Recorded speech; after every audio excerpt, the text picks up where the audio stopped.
4. Charlie Kirk, Tucker Carlson from the tour. This was pretty fantastic. We talk about these issues all the time in the groups. Here we go. It was not good for us to stop caring about the nuclear family. It was not good for us to all of a sudden say that borders don't matter and that America is just an idea and it's an experiment. I fell for that crap for a couple of years. In 2015, 16, 17, again, I'm not trying to pick on any sort of thing here in Wichita, but billions of dollars have flowed out of this city into the conservative movement to try to make us less conservative and more liberal in the conservative movement. That's a fact, okay? It is a fact. And I think it's a tragedy, actually. And I credit Donald Trump for waking me up. Because Donald Trump, I never got angry at the time. I wasn't angry. I never got unsettled about when Donald Trump would insult a reporter or do the Rosie O'Donnell thing. Do you know what always made me unsettled? When Donald Trump would bluntly ask a question that I didn't have a good answer to. So yes, always borders matter because we are a nation. America is a nation, and we must maintain the nation and the Constitution and American principles.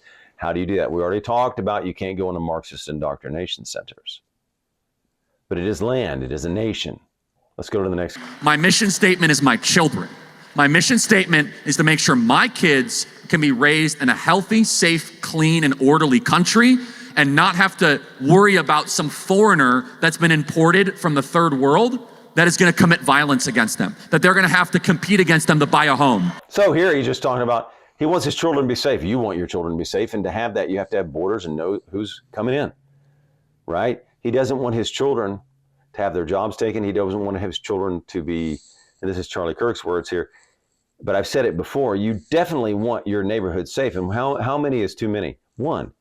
If an illegal criminal crosses the border and we've arrested him and we let him stay, that's one too many if he kills somebody else. It's one too many if he kills the first person. It's one too many. So we've got to clean up the illegal immigration so that your children and the nation is safe. We have to have secure borders. So he was talking about that. So next clip, let's go to the next clip. Or you're extracting minerals from the earth, or you're growing food, or you're transporting those goods and services. You're making real stuff. And yet the center of wealth has gravitated away from production of things that you need to survive towards an upside down looting operation that we call paying taxes. And that upside down looting operation is that you are penalized for playing by the rules. You have to pay taxes that you can't afford that break your back, and also you get a tax with inflation and everything else gets more expensive. And then the parasites in DC, they take that money and they reverse launder it back while they then are able to build an imperial capital for what? So our capital went from a place that was nice to visit and was clean and orderly to now being basically the wealth center of the country. And that is a bad, bad sign, everybody. The wealth place should be decentralized and around where entrepreneurs are, where real choices are made, where manufacturing is, not of just the managerial class. Okay, he's just talking about rig market here. Let's go on to the next clip before we discuss it. He does talk about a ruling class quarter, but let's go on to the next clip. In the world of DC, he's lauded. Peter Strzok Smirk, promoted. He has a professorship at Georgetown. Lisa Page, Lois Lerner from the IRS scandal. No one there is held accountable. And the founders never envisioned this form of government. And again, one of the reasons why Trump is so popular is that he has identified it and he has antagonized this Leviathan, this fourth branch of government.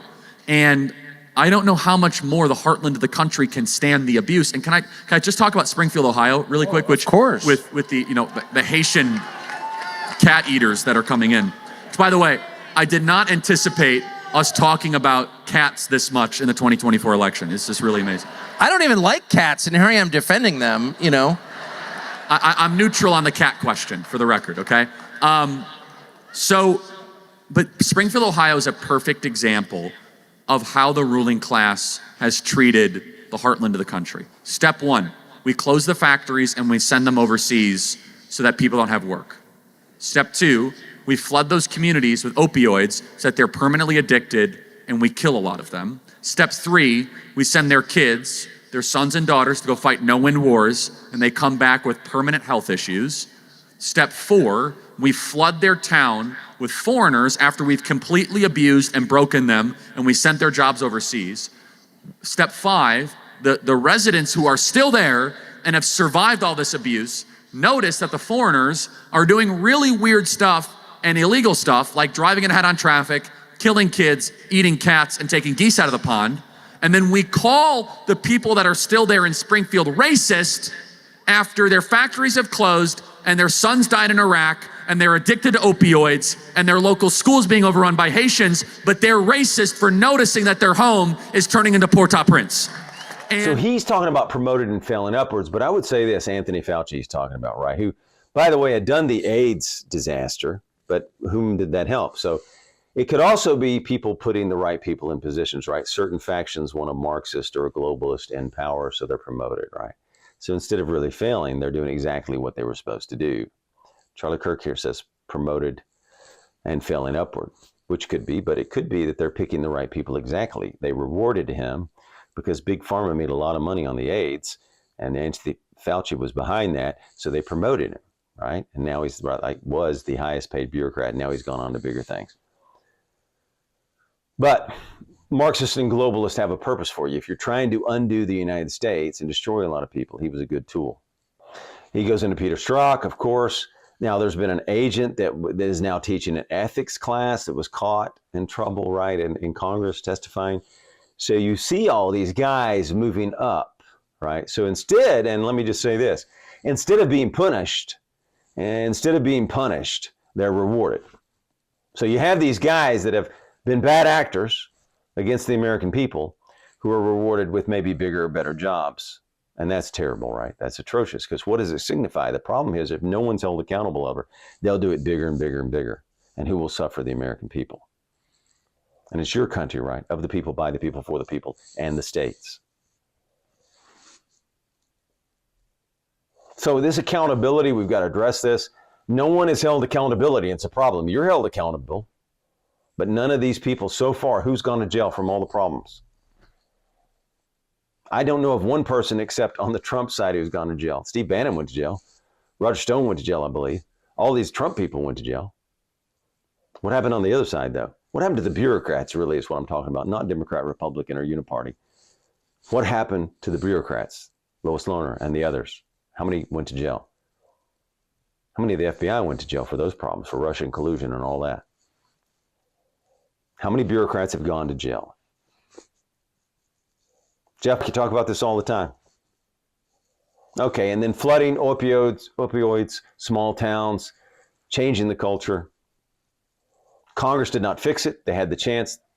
They could have closed the border and secured it. They did not. Again, a failure. Looking out for themselves, not you, by their actions. Proven by their actions, right? Or they close it. If they were really concerned about fentanyl and opioids coming in your communities, they would close the border for sure. That's one thing they could do. Would it fix it all? No. Would it fix some of it? Would it fix it all? No. But let's go to wars, right? They love to go to wars and back wars and do proxy wars and send out money for weapons for the military-industrial complex. And bring in all kinds of foreigners. But again, you had a real choice. Donald Trump, not Mitt Romney. Donald Trump, not John McCain, not the Uniparty, not just an establishment guy, but a guy who actually had the courage to say we need to build a wall. America needs to be America. America first, not the UN. America first, not NATO. America first. A man who was able to stand up against NATO and the UN and for what? American sovereignty. Because we have a constitution and we have borders and we want to remain a nation and have American sovereignty. By the way, he didn't have to do it. He was a billionaire, right? And he didn't have to do it again. We just talked about this. Let's move on. But here's part of the point. Denigrate citizenship. You see it all over Aurora, Colorado, and other places where they're Venezuelan gangs. Look what's coming in. I mean, this is a disaster. Aurora, I don't know how many there are, how many people, but I saw on Twitter all the stories.